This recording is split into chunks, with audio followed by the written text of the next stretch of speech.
Will AI replace machine learning engineers, or are tech influencers lying to you for views? Having spent years as an applied AI scientist at Amazon and now senior applied AI scientist at Microsoft, I watch internet panics break out every single time an AI agent generates a clean PyTorch neural network module. Outsiders see an automated coding tool draft an NN module in scripting languages like Python or Ruby and declare the ML engineer completely dead. But model code is literally 5% of the actual production footprint. 90% is massive distributed systems, real-time feature stores, and pipeline infrastructure. Writing 20 lines of model code is the easy part. Building the system that runs it reliably across, Faang leveling from L4 to L6 without burning millions of dollars is why human engineers exist. When traditional software applications break, they crash with a loud 500 error stack trace that instantly alerts your on-call team. When machine learning pipelines break, they fail in total silence. Consider a classic production engineering nightmare. An upstream ETL change causes a silent ingestion failure or telemetry breakage, passing unhandled categorical values through automated type coercion. An AI coding agent will run unit tests and tell you everything is green, completely unaware that 30% of your live inference requests are receiving silent null inputs and corrupting model predictions. The pipeline does not crash, it just quietly bleeds customer trust, while your error monitoring dashboards look completely normal.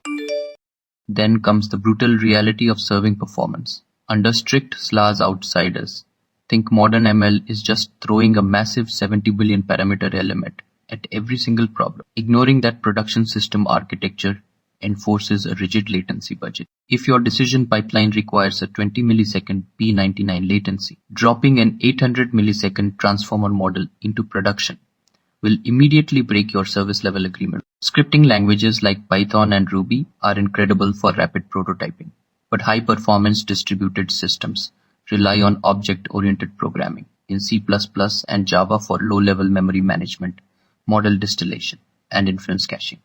If you want to master these trade-offs for interviews, grab Grokking, the AI system design interview. Link is in the description. An AI code generator has zero concept of human business trade-offs or multi-objective optimization. Imagine a production recommendation engine facing a structural conflict, maximizing short-term ad revenue versus protecting long-term user retention metrics. An automated agent will aggressively over-index on immediate click-through rate because it lacks the contextual judgment to evaluate non-deterministic business outcomes. Senior engineers construct complex system design decision trees and loss functions that balance conflicting organizational goals across millions of active users. AI can optimize a single mathematical variable, but human system architecture is what translates ambiguous corporate strategies into resilient algorithmic guardrails that survive quarter after quarter. Shipping a modern model into production isn't hitting publish, it is managing a carefully calculated blast radius. Hallucination risk and model regressions mean you can never deploy a raw model directly to all live traffic at once. Instead, an ML engineer designs dark launch pipelines, where shadow traffic validates output quality in real time before executing a staggered dialog. Through automated CANARY deployment strategies, a new model version receives 1% of user traffic, checking for feature drift and numerical instability before expanding across the cluster. If an anomaly strikes, model rollback mechanisms trigger automatically, isolating the defect long before a single customer experiences a degraded response. To understand why automation won't eliminate software engineers, we need a quick history lesson on macro abstraction layers. Decades ago, developers hand-wrote raw assembly code, line by tedious line. When compilers for C and later object-oriented performance languages like C++ emerged, critics warned that programmers would soon become completely obsolete. Instead, moving up the abstraction layer made software drastically cheaper to produce, multiplying the total software market by orders of magnitude. AI code generators are simply the newest compiler in computing history. They digest lower-level syntax, so engineers can spend their cognitive energy building massive, resilient distributed systems instead of writing boilerplate data loaders.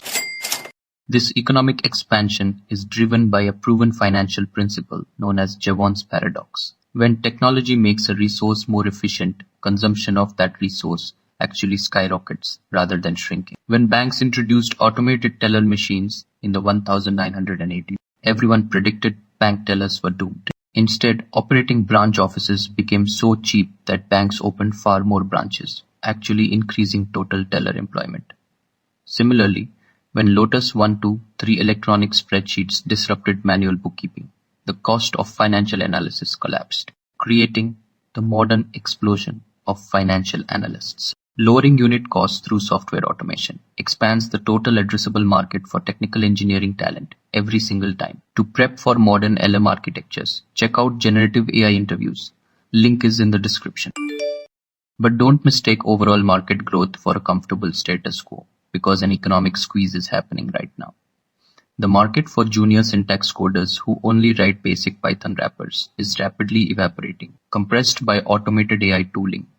At the same time, senior engineers who master high-level system architecture are experiencing a massive 3 times productivity multiplier. We are witnessing the rise of the AI architect, a role focused on retrieval infrastructure, continuous batching, and distributed evaluation harnesses rather than manual code entry. The bottom layer of simple glue code is disappearing, but the ceiling for engineers who understand how end-to-end systems operate has never been higher. This technical moat becomes undeniable when you look at low-level execution mechanics.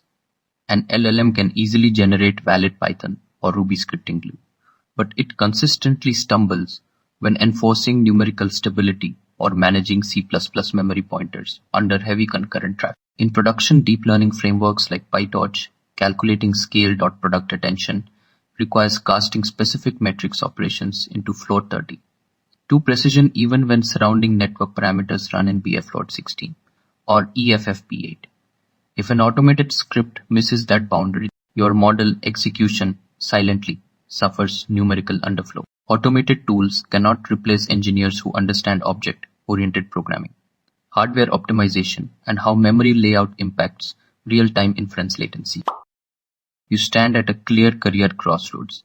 You can either adapt to AI as your high-powered compiler, or stubbornly remain a syntax dinosaur waiting for automation to pass you by.